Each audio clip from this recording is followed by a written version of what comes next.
কি অফার করেছি? সামান্য চা আর কফি তো। তোমার পছন্দ করা মেয়ে যে কফি আর চা ভয় পায়, আমি কিভাবে জানবো? তিনি যে ওভাবে চলে যাবে সেটাও বা আমি কি করে জানবো বলো? আমি কি শুনি? একদম বাজে বকবি না। মেয়েটা একদম অনেক সুন্দর। আমি কখন বললাম মেয়েটা অসুন্দর? তাহলে খোঁজ নে মেয়েটা কোথায় থাকে। বাবা মা ভাই বোন সকলের। তুমি তো চিরুনি তল্লাশি চালাতে বলেছ। হ্যাঁ সেটাই। এভাবে কারো অগোচরে খোঁজ নিলে গণধুলায় পড়বে পিঠে। পড়লে খাবি ধুলায়। এই পর্যন্ত তো আমার হাতে একটা মারও খাসনি। এবার না হয় বউ খুঁজতে গিয়ে খাবি। তুমি মা হয়ে ছেলেকে বিপদের মুখে ঠেলে দিচ্ছ। তোমার ভয় করছে না? ও মা, ছেলে বলে কি? বিপদ কোথায়? আমি রাজকন্যার কাছে পাঠাচ্ছি। রাজ্য আর রাজকন্যা জয় করতে হলে তো তোমায় যুদ্ধ করতেই হবে। তোমার ওই রাজকন্যা আমার জন্য ভয়াবহ যুদ্ধ। এটা ভালোবাসার যুদ্ধ। নরম হাতে তলোয়ার তুললে অসুবিধা হবে না। তুমি তলোয়ার চালাতে পারো। তুমি আমার মা না বান্ধবী যেভাবে ভালোবাসা সাজেশন দিচ্ছ? এসএসসি পরীক্ষার সময় আমি কিভাবে তোমায় হেল্প করেছিলাম এখন বলবো ওদের? সেদিন তো বড় মুখ করে বলেছিলে আজ থেকে তুমি আমার বান্ধবী হয়ে যাও। বান্ধবী হয়ে সাজেশন দিবে, মা হয়ে শাসন করবে। আজ সেসব ভুলে গেছো? ভুল হয়েছে আর বলবো না। আচ্ছা মা, তোমার না ভুলে যাওয়ার রোগ আছে, তাহলে তুমি ওটা এখনো মনে রেখেছো কিভাবে? ওটা তোমার দুর্বলতা, যেটা আমি ভুলিনি। কি জানি কেন কথাটা বলেই সেলিনা বেগম মুখটা অন্যদিকে ফেরালেন। আর আসওয়াদ সরল মুখ করে ভাবুক হয়ে ভাবতে রইল, এত বড় শহরে তোহাফা নামের মেয়েকে সে কিভাবে খুঁজবে? কাজল চোখের মায়াবী চেহারাখানা যে অদৃশ্য হয়ে গেছে চোখের পলকে। এবার উপায়? বৃষ্টিতে ভিজতে ভিজতে তোহাফা তার বাড়িতে পৌঁছায়। ভেজা শরীর নিয়ে সদর দরজার সামনে এসে কলিং বেল বাজাতেই তার বড় ভাবে ইলা দরজা খুলে দেয়। তোহাফার এমন অবস্থা দেখে সে অবাক হয় না, কারণ অসময়ে বৃষ্টি বলে কথা। আগে থেকে জানা থাকলে নিশ্চয়ই ছাতা নিয়ে বের হতো। এমনিতেই আজ তার ভার্সিটির প্রথম দিন ছিল। আনন্দ উচ্ছ্বাসে ভাসতে ভাসতে বের হয়েছিল ঘর থেকে, কোনো দিক খেয়াল না করে। কিন্তু অবাক হলো ননদের হাতে নীল রঙের ছাতা দেখে। হাতে ছাতা, অথচ ননদী ভিজে থুবু হয়ে বাড়ি ফিরেছে। অবাক কাণ্ড। এবার ইলা খুব গভীরভাবে তোহাফাকে পরখ করলো। কিছুক্ষণ পরখ করে যা আবিষ্কার করলো সেটা হলো তার ননদ ভীষণ রকমের অস্বস্তির মাঝে আছে। আর অস্বস্তির কারণ খুঁজতেই তিনি প্রশ্ন করলেন, ব্যাপারটা কি? খুব সিরিয়াস নদী? নদীর পানি বুঝি পুরোপুরি ঘোলাটে হয়ে গেছে? ভাবির রহস্যময় কথায় বেজায় বিরক্ত হলো তোহাফা। হঠাৎ কণ্ঠে বলল, দয়া করে মজা নিও না ভাবি। ওকে অমন একটা ঘটনা এমন একটা ঘটনা, তার উপর এভাবে বাড়িতে ফিরেছি। মা দেখলেন নির্ঘাত আমায় সস বানিয়ে নুডলসের সাথে আজ খাবার টেবিলে পরিবেশন করবে। তোহাফার কথায় ইলা ভাবুক হয়ে বলল, কেমন ঘটনা নদী? কেউ কি হার্ট ব্রেক করেছে নাকি? গাড়ি ব্রেক ফেল করেছে? আবারও মজা করছো? না না, এই যে মুখগুলো কেটেছি আর কিচ্ছুটি বলবো না। তবে আমার হাতটা আজ সকাল থেকেই কেন জানি চুলকাচ্ছে, মনে হচ্ছে কিছু পাবো। ইলার কথার মানে ভালোই বুঝলো তোহাফা। ভুল করে বাড়িতে ফিরলে তাকে তার মায়ের থেকে বাঁচানোর দায়িত্ব থাকে ইলার। আজও সে ভুল করে এই বাড়িতে ফিরেছে। সেই ভুল হলো বৃষ্টিতে ভিজে বাড়ি ফেরা। আর এই ভুল থেকে বাঁচানোর জন্য ঘুষ হিসেবে ইলা তার পছন্দের আইসক্রিম অথবা চকলেট নেয়। তবে আজকে ওই মাত্রাধিক সুন্দর দেখতে সুপুরুষের কথা চিন্তা করতে করতে বাড়িতে ফেরায় আনতে ভুলে গেছে। এখন উপায়? কিছু একটা ভেবে বলল, ভুলে গেছি তোমার পাওনা আনতে। বিকালে একসাথে 2টো চকলেট কিনে দেব। এখন ঘরে যাই প্লিজ। মা এভাবে দেখলে আমাকে যে আস্ত রাখবে না ভাবি। ওকে, রাজি, তবে একটা শর্ত আছে। শর্ত? আবার কি শর্ত? আজ হঠাৎ বৃষ্টিতে ভেজার আসল কারণ কি সেটা বলতে হবে। কোনো কারণ নেই ভাবি। ওহ, মানছি না। নিশ্চয়ই কোনো কারণ আছে, আর সেটা গুরুতর কোনো কারণ। আচ্ছা ভাবি, এখন একটা কথা বলবে? কি কথা? ভাইয়ার সাথে বিয়ে হওয়ার আগে তুমি কি গোয়েন্দা দপ্তরে তদন্তের কাজ করতাম মনে হয়। এখন এই মুহূর্তে মনে পড়ছে না। তুমি চিন্তা করো না, আজ রাতে বালিশে মাথা দিয়ে মনে করার চেষ্টা করব। আর যদি মনে পড়ে যায়, আমি কথা দিচ্ছি রাত যতই গভীর হোক না কেন আমি তোমাকেই ডেকে জানাবো। উফ, তুমি আমার জ্বর বাঁধিয়ে ছাড়বে দেখছি। ও ভুলেই গেছি। যাও যাও, ঘরে গিয়ে পোশাক পাল্টে গোসল করে নাও। মা নামাজে দাঁড়িয়েছে, একটু পরই সবাইকে খাবারের জন্য ডাকবে। তোমার দেরি হলে নিশ্চিত আজ তোমার গর্দান নিয়ে নেবে। কিছু জিজ্ঞেস করেছিলে? না, বাঁচলাম। আগে জি না, পুরো বাঁচনি। ঘর থেকে যাবার আগে মায়ের পার্স থেকে যে 256 টাকা গায়েব করেছ, সেটার জন্য মা বাড়িতে তোলকালাম করেছে। বাবাকে পয় পয় করে বলেছে তোমার জন্য পাত্র দেখতে। তোমার মতো মেয়ে বেশি দিন এ বাড়িতে তিনি রাখতে চায় না। এই রে, সেরেছে। মা টের পেয়ে গেছে। পাবে না বলছো? সকালে সবজিওয়ালা এসেছিল তাজা সবজি নিয়ে। মা বেছে বেছে সবজি কিনে টাকা নিতে গিয়ে দেখে পার্সে মাত্র 200 টাকার একটা নোট ছাড়া কিছুই নেই। বেশ, তারপরে সবটা ইতিহাস। সর্বনাশ করেছে। বলেছ কি? নিশ্চয়ই মাকে হালিমা কাকি টাকা ধার দিয়েছে অবশেষে। হুম, নিশ্চয়ই বলেছেন। আমার মতো মেয়ে ঘরে রেখে লাভ নেই। পরের আমানত পরের হাতে তুলে দিয়ে যেন তার হাত পা ছাড়া হয়ে যায়। তার জানা মতে একটা ভালো ছেলে আছে, মা চাইলেই তাদের আসতে বলবেন। এমনকি তাহাদের পছন্দ না হলে তিনি তার আপর একমাত্র ভাইপোর সাথে আমার বিয়ে দেবেন। মেয়ে যতই খারাপ হোক, এটা তো আর লোক জানাজানি করা যায় না। সেটা আর বলতে, এগুলো তো তার পুরাতন ডায়লগ, যা রোজ মাকে দেন তিনি। এবার উপায় ভাবি। ভাবি বলেই ড্রয়িং রুম কাঁপিয়ে তোহাফা হাঁচি দিল। হাঁচির আওয়াজ পেয়ে ঘর থেকে জাহানারা বেগম চিৎকার করে বললেন, কে হাঁচি দিল ইলা? তোহাফা নাকি? নিশ্চয়ই বৃষ্টিতে ভিজতে ভিজতে বাড়িতে ফিরেছে। জাহানারা বেগমের কড়া সুরের বাক শুনে তোহাফা ঠক ঠক করে কাঁপতে রইল। মুখে হেজাবের কোনা কামড়াতে কামড়াতে বলল, আমি আজ শেষ ভাবি। আমাকে বিয়ে নামক বলি থেকে কেউ বাঁচাতে পারবে না। চুপচাপ ঘরে গিয়ে ফ্রেশ হও, আমি দেখছি। তোহাফা দৌড়ে নিজের ঘরে চলে এলো। অন্যদিকে ইলা শাশুড়ি মায়ের উদ্দেশ্যে গলা ছেড়ে বলল, মা, আমি হাঁচি দিয়েছি। নাকের ভেতরে সুরসুর করছে, তাই হাঁচি দিলাম। ছেলের বের গলা পেয়ে জাহানারা বেগম আবারও বললেন, তোমার সহজ সরল ননদি কি বাড়িতে ফিরেছে? হ্যাঁ মা, ফিরেছে তো, অনেক আগেই ফিরেছে। আপনি নামাজ পড়তে ঘরে ঢোকার সাথে সাথেই ফিরেছে। ইলা কথা বলতে বলতেই শাশুড়ি মায়ের ঘরের সামনে গিয়ে দাঁড়ালো। ওকে দেখে জাহানারা বেগম বললেন, খাবার দাও টেবিলে, এক্ষুনি সবাই খেতে চলে আসবে। সময় তো কম হলো না। জিমা, দিচ্ছি।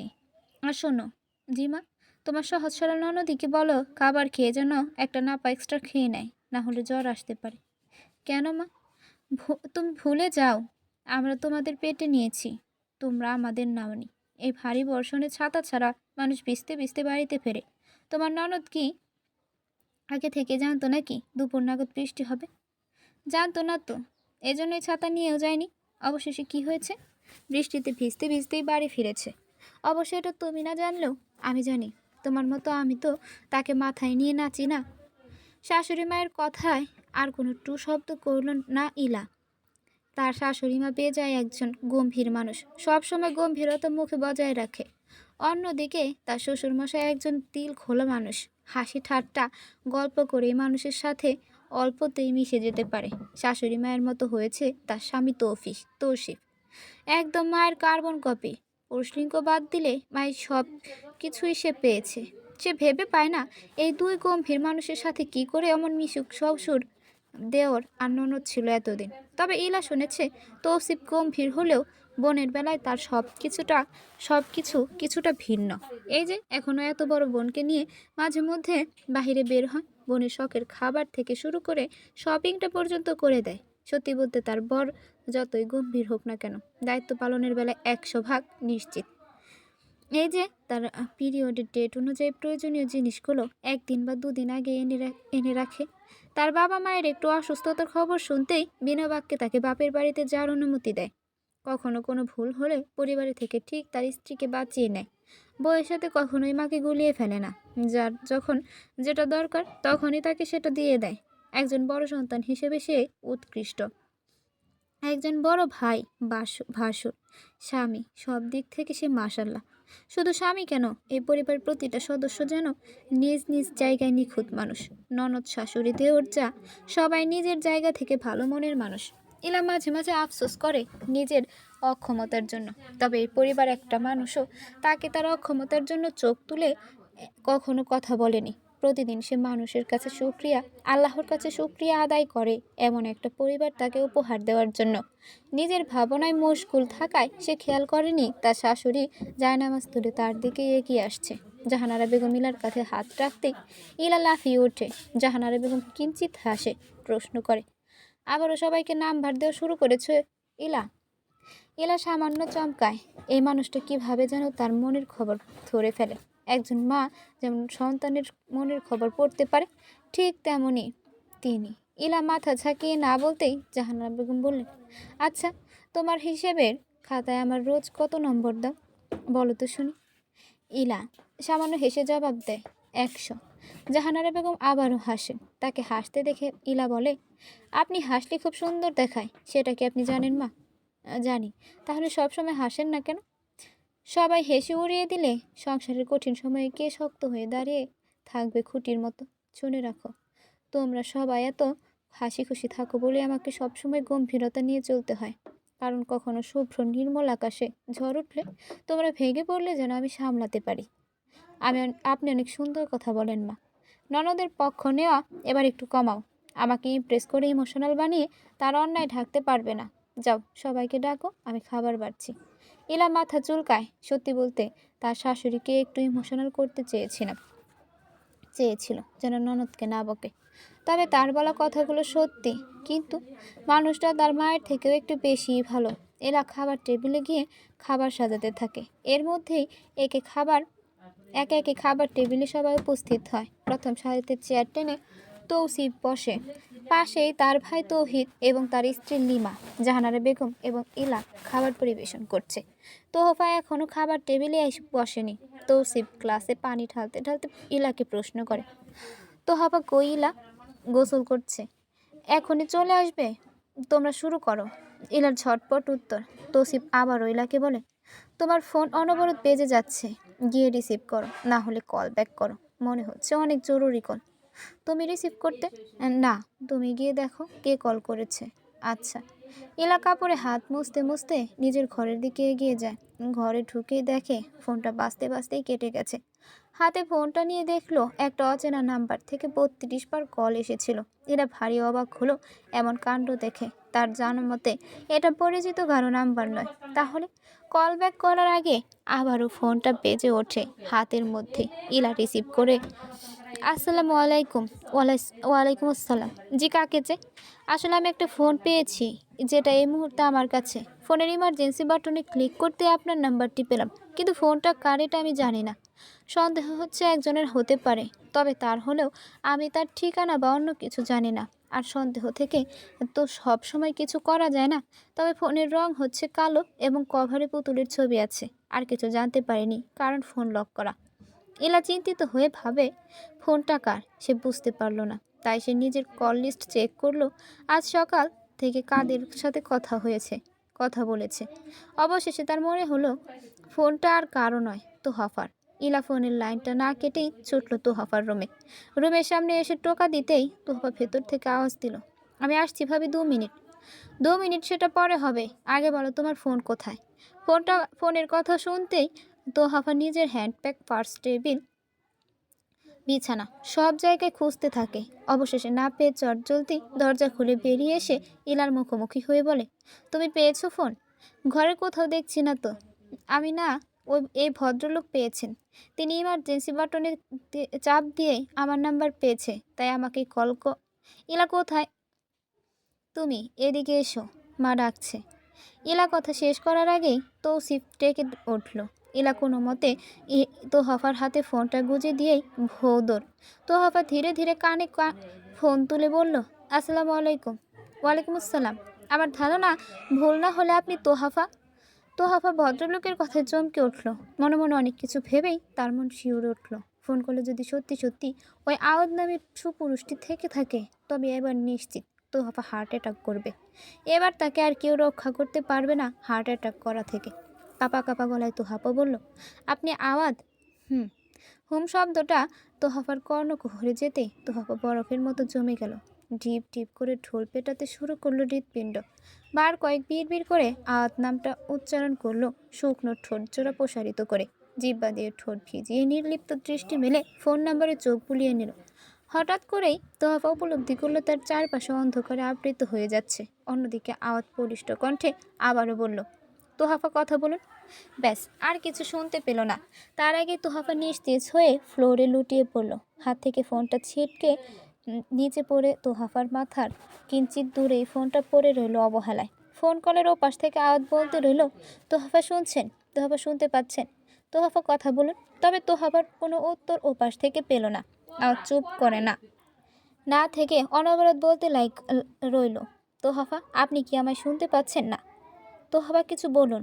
কিছুক্ষণ পিনপত নীরবতা পালন করলো। অবশেষে আবারও কিছু বলতে চাইতেই শুনতে পেল কেউ বলছে, তোহাফা, কি হয়েছে তোমার? তবে তোহাফার কোনো উত্তর পেল না ইলা। চিৎকার করে তার শাশুড়িকে ডাকলো, আম্মা, তোহাফা সেন্সলেস হয়ে পড়ে আছে, শরীরে অসম্ভব জ্বর, শীঘ্রই আসুন। ইলার চিৎকার শুনে সকলে খাবার রেখে ছুটে এলো। অন্যদিকে আওয়াজ নিজ উদ্যোগে ফোনটা কেটে দিল। যা বোঝা হয়ে গেছে। তোহাফা রেস্টুরেন্টে নিজেকে সামলে নিলে এবার নিজেকে সামলে নিতে পারেনি। সে জ্ঞান হারিয়েছে। আওয়াজ ভাবুক হয়ে শুধু বলল, কাজল চোখের মেয়ে, এভাবে কেন জ্ঞান হারালে? সামনে গেলে নিশ্চিত তোমার পরিবার আমাকে জেলে ঢুকাবে। এই ব্যাকুল হওয়া হৃদয় নিয়ে আমি এখন কোথায় দাঁড়াবো? ভাবছি দক্ষিণা বাতাসে নাম ঠিকানাবিহীন একটা চিঠি পাঠাবো। গটগট আওয়াজ তুলে মাথার উপর চলতে থাকা ফ্যানে শব্দ হচ্ছে। পিট পিট করে তোহাফা চোখ খুঁড়ে তাকাতেই তার বুকে ভারী কিছু অনুভব হলো। ভালো করে লক্ষ্য করে দেখতেই বুঝলো তার মাথাকে জড়িয়ে ঘুমিয়ে আছে। চারদিকে একবার চোখ বুলিয়ে বোঝার চেষ্টা করলো এই মুহূর্তে সে কোথায়। খেয়াল করলো নিজের বিছানায় শুয়ে আছে। উত্তরের জানালা গলে সূর্যের তেজি রশ্মি চোখে মুখে আছড়ে পড়ছে। ফুরফুরে বাতাসে জানালার পর্দা তীর তীর করে কাঁপছে। ঘড়ির কাঁটা এখন কোথায় থেমেছে সেটা তোহাফা জানে না। ঘরের সাদা রঙের দেওয়ালের চারদিকে চোখ ঘুরিয়ে সময় দেখার জন্য দেওয়াল ঘড়িটা খুঁজল। অবশেষে না পেয়ে তার মনে পড়ল ঘড়িটা নষ্ট হয়ে গেছে 2 দিন আগে। ছোট ভাই তৌহিদ বলেছে শুক্রবার একটা নতুন ঘড়ি কিনে নিয়ে আসবে। তোহাফার মাথা প্রচণ্ড পরিমাণে ভারী হয়ে আছে। কোনো মতে ডান হাতটা সরিয়ে মাথায় দিতে জাহানারা বেগমের ঘুম ছুটে গেল। তিনি চোখ খুলে তাকাতেই দেখলেন তোহাফা জেগে আছে। ধরফড়িয়ে উঠে বসলে তোহাফার মাথায় গলায় হাত দিয়ে কিছু একটা বোঝার চেষ্টা করলেন। কিছুক্ষণ পর বুকে মমতার সাথে জড়িয়ে নিলেন তোহাফাকে। মায়ের বুকের সাথে তোহাফা মিশে গেল ছোট বাচ্চাদের মতো করে। জাহানারা বেগম নরম সুরে গরম কিছু কথা বললেন। কতবার বলেছি বৃষ্টিতে তুমি ভিজবে না, কিন্তু আমার কথা কে শোনে? তুমি কেন বোঝো না? তোমার কিছু হলে এই বাড়িতে পুরো অন্ধকার নেমে আসে। এত ছোট হলে কিভাবে হবে তোহাফা? আমায় বলবে একটু? গতকাল বিকাল থেকে আজ পর্যন্ত ঘরের প্রতিটা সদস্য কিভাবে সময় কাটিয়েছে তুমি জানো সেটা? 103 ডিগ্রি জ্বর নিয়ে সেন্স হারিয়ে ফ্লোরে পড়ে গেলে। গোটা একটা রাত তুমি বেহুশ হয়ে এই বিছানায় পড়েছিলে জ্বরের জন্য। আর কবে বড় হবে একটু বলো আমায়। মায়ের কথায় তোহাফা অবাক হলো। সে কাল বিকালে জ্ঞান হারিয়েছিল আর আজ সকালে তার জ্ঞান ফিরেছে। আল্লাহ, এতটা সময় সে সেন্স হারিয়ে পড়েছিল। এসব ভাবার কিছুক্ষণ পরই তোহাফার বুকটা ধক করে উঠল। আওয়াদের কথা মনে পড়ে। এই লোকটার জন্যই তো তোহাফা জ্ঞান হারিয়েছিল তখন। লোকটার সাথে তার কোন জন্মের শত্রুতা যে ওভাবে দেখা হলো? হে আল্লাহ, বেছে বেছে এমন সুপুরুষের সাথেই কেন আমার দেখা করালে যে তাকে দেখলে হার্টবিটের গতি বেড়ে যায়, দুনিয়ার অন্ধকার নেমে আসে, মনে হয় পুরো পৃথিবী নিয়ে আমি ঘুরছি। তোহাফাকে অন্যমনস্ক দেখে জাহানারা বেগম বলেন, কি ভাবছো? কি ভাবছো সেটা জিজ্ঞেস করেছি। কিছু না, ফ্রেশ হয়ে নাও, আমি নাস্তা নিয়ে আসছি। জাহানারা বেগম হাই তুলতে তুলতে চলে গেলেন ঘর থেকে। ওদিকে তোহাফা মগ্ন হয়ে শুধু আওয়াদের কথাই ভাবতে রইল। ইস, মানুষটা কি ভাবলো কে জানে। আচ্ছা, সে যখন জ্ঞান হারিয়েছিল তখন কি আওয়াজ ফোন করেছিল? কিছু বুঝতে পারেনি তো? যদি ভুল বুঝে তার জন্যই তোহাফার এই অবস্থা হয়েছিল, কেমন হবে তখন? তোর কি হবে? তার সাথে কি তোহাফার দেখা হচ্ছে নাকি? দেখা করার কথা ভাবতেই তোহাফা লাফিয়ে উঠে বসল। তার অতি শখের মোবাইল ফোনটা যে তার কাছে রয়ে গেছে।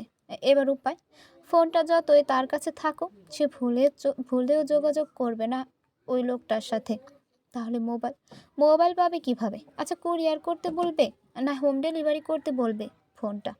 না, কিছু করা যাবে না। লোকটা তাহলে বাড়ির ঠিকানা পেয়ে যাবে। তাহলে কি করবে? নিজের ফোনটা তো তার চাই। চাই। আচ্ছা, একটা কাজ করলে কেমন হয়? লোকটাকে কোথাও ডেকে তার কোনো বান্ধবীর লোকটার কাছে পাঠিয়ে দিয়ে ফোনটা নিয়ে নেবে। ব্যাস, তাহলে তো কাজটা হয়ে যাবে। এবার না, যদি তার বান্ধবী আওয়াজকে দেখে তার মতোই পুরো পৃথিবী ভুলে যায়, জ্ঞান হারিয়ে আওয়াদের বুকে ঢলে পড়ে, যদি আওয়াজ তার বান্ধবীর প্রেমে পড়ে যায় তখন? না না, এসব কিছু করবে না সে। কাউকে নিবেও না, আবার কুরিয়ারে করতেও বলবে না। সে সরাসরি আওয়াদের সামনে গিয়ে দাঁড়াবে, কোনো রকম কথা না বাড়িয়েই ফোনটা হাত বাড়িয়ে নিয়ে চলে আসবে। আচ্ছা, তার দেওয়া হাত ছাতাটাও তো আবার কাছে আছে, সেটা কি নিয়ে যাওয়া উচিত? নিজের ফোন নিয়ে এসেও আর ওনার ছাতা ফেরত দিয়ে ওখানেই সমস্যার সমাধান করা উচিত। কিন্তু সমস্যা তো অন্য কোথাও। যদি হাতের সাথে স্পর্শ লেগে যায় তখন উপায়? আল্লাহ, তোহাফা পাগল হয়ে যাবে এসব ভাবতে ভাবতেই। নিজের মাথার চুল নিজে টানতে রইল। ঠিক তখনই খাবার হাতে ইলা ও লিমা ঘরে প্রবেশ করলো। লিমা তোহাফার গা ঘেঁষে বসলো, মাথায় হাত বুলিয়ে দিতে দিতে বলল, এখন কি খবর তোমার? তোহাফা স্বাভাবিকভাবে উত্তর দিল, ভালো। ইলা টি টেবিলে খাবার রেখে নিজেও তোহাফার গা ঘেঁষে বসে বলল, এভাবে ভয় দেখাতে আছি পচা মেয়ে, সবাই তো প্রায় পাগল হয়ে যাচ্ছিল। তোহাফা মন খারাপ করে উত্তর দিল, আমি ইচ্ছা করে করিনি ভাবি, বিশ্বাস করো। তোহাফার আহ্লাদি কথায় দুই যা একসাথে হেসে দিল। তারা এই বাড়িতে পা রাখার পর বুঝতে পেরেছেন তোহাফা এই বাড়ির প্রাণ। তোহাফার কিছু হলে পরিবারের প্রতিটা সদস্য পাগল হয়ে যায়, কারো নাওয়া খাওয়া ঠিক থাকে না। সময়ের কাঁটা কোথা থেকে কোথায় গিয়ে থামে তারও কোনো ঠিক থাকে না। পরিবারের প্রতিটা মানুষ দিক বেদিক শূন্য হয়ে ঘুরতে থাকে। তারা শুনেছিল একদিন তোহাফা পড়ে গিয়ে মাথা ফাটিয়ে ফেলেছিল কোনোভাবে।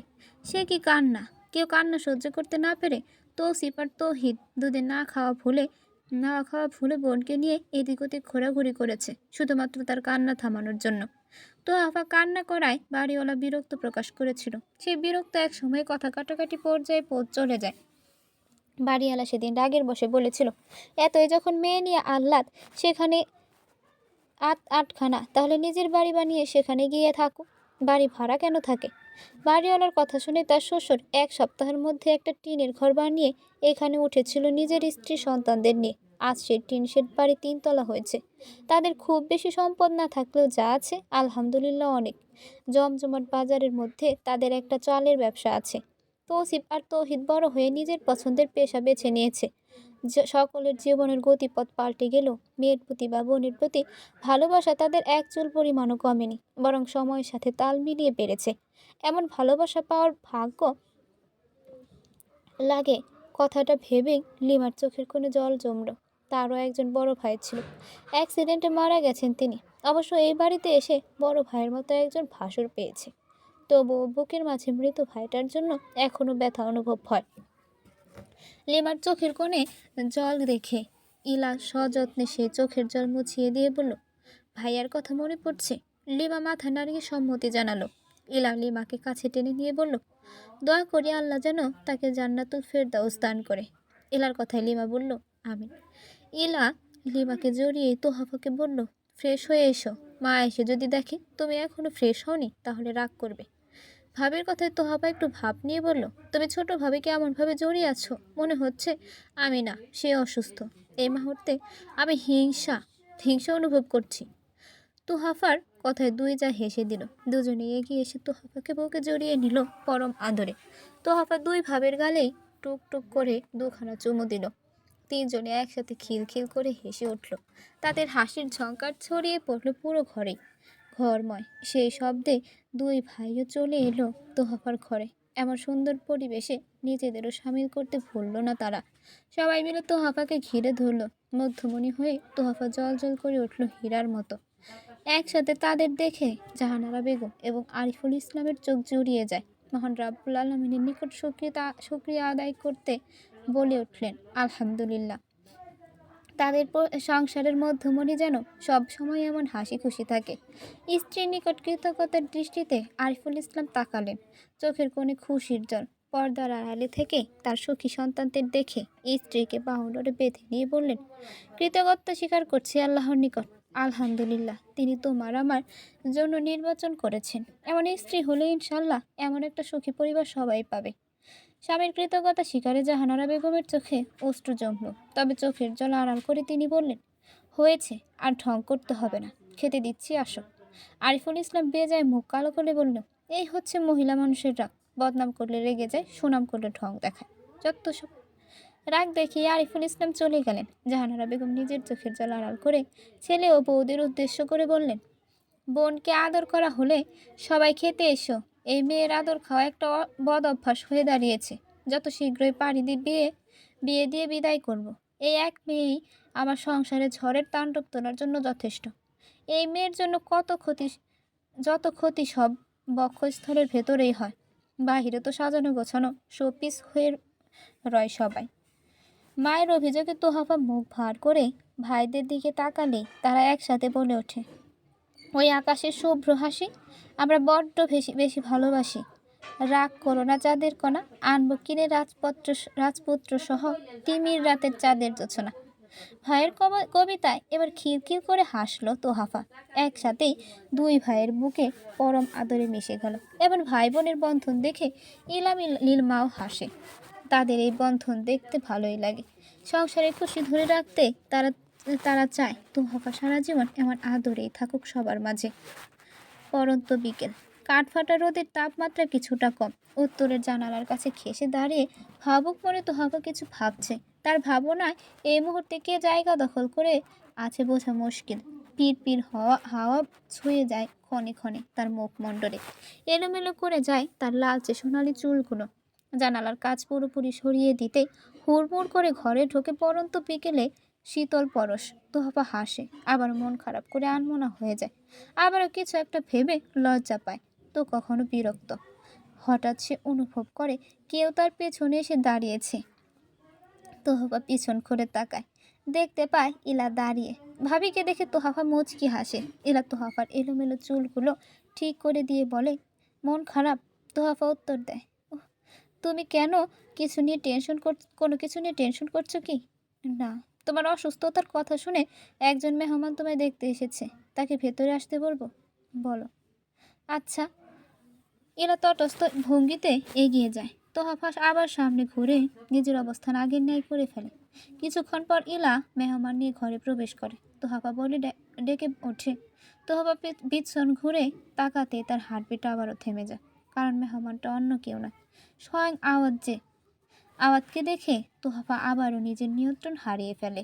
পর্দার কাপড় হাতের মধ্যে মুঠো করে ধরে নিজেকে সামনে নেওয়ার অনবরত চেষ্টা চালিয়ে যাচ্ছে।